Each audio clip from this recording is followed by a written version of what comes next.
بہت پرانے زمانے کی بات ہے۔ ایک دور دراز گاؤں تھا جس کا نام تھا نورپور۔ نورپور کے لوگ محنتی تھے مگر کئی سالوں سے ایک بڑی مصیبت کا سامنا کر رہے تھے۔ ہر رات سورج غروب ہوتے ہی پورا گاؤں تاریکی میں ڈوب جاتا، جیسے کسی نے روشنی چرا لی۔ لوگوں کا ماننا تھا کہ بہت عرصہ پہلے اس گاؤں کا ایک خزانہ چوری ہو گیا تھا جو روشنی کا خزانہ تھا۔ جس دن وہ چراغ واپس آئے گا اندھیرا ختم ہو جائے گا۔ اس گاؤں میں رہتا تھا ایک معصوم سا بچہ ریحان۔ ریحان غریب تھا مگر اس کے دل میں بہت بڑی روشنی تھی، سچائی، ہمدردی اور امید کی روشنی۔ ریحان کی دادی اکثر اسے کہتی تھی، بیٹا دنیا میں اصل طاقت دل کی روشنی میں ہوتی ہے۔ ریحان اکثر سوچا کرتا، کیا میں وہ نور کا چراغ ڈھونڈ سکتا ہوں؟ ایک دن ریحان کو جنگل کے پرانے درخت کے نیچے ایک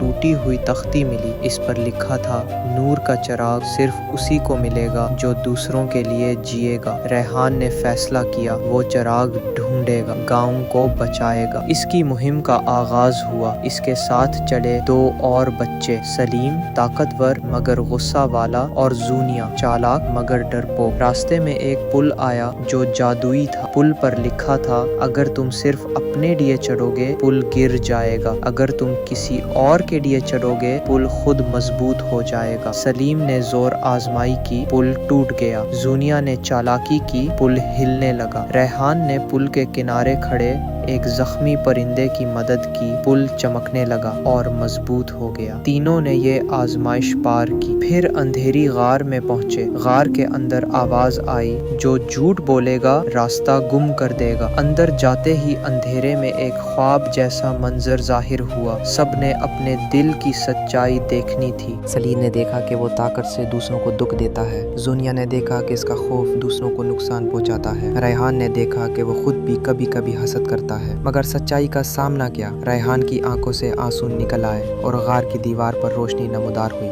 سچ کو تسلیم کرنے والا سب سے طاقتور ہوتا ہے۔ راستہ کھل گیا۔ 3 بچے ایک بڑے دروازے پر پہنچے۔ دروازے پر لکھا تھا، چراغ صرف اس کے ہاتھ میں جلے گا جو اپنا دل دوسروں کے لیے روشن کرے گا۔ دروازہ خود بخود کھل گیا۔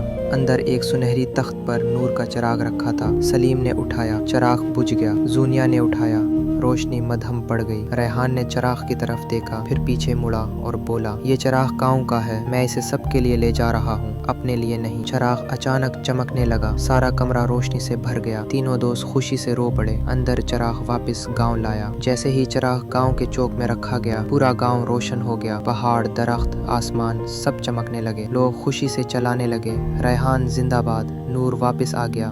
ریحان مسکرایا اور بولا، میں نے کچھ خاص نہیں کیا، بس اپنے دل کی روشنی پہ یقین رکھا۔ دوستو، ریحان کی کہانی ہمیں یہ سکھاتی ہے کہ دنیا کی سب سے بڑی روشنی ہمارے دل میں ہوتی ہے۔ نیکی، سچائی، قربانی اور دوسروں کی مدد۔ آپ بھی ریحان بن سکتے ہیں، کسی کے چہرے پر مسکراہٹ لا کر، کسی کی مدد کر کے، سچ بول کر۔ اگر آپ کو یہ کہانی اچھی لگی ہو تو ویڈیو کو لائک کریں، ہمارے چینل روشن ٹی وی کو سبسکرائب کریں اور کامنٹ میں لکھیں، روشنی کبھی نہیں مرتی۔ اگلی کہانی میں ملیں گے، تب تک اپنا چراغ جلائے رکھیں۔ خدا حافظ۔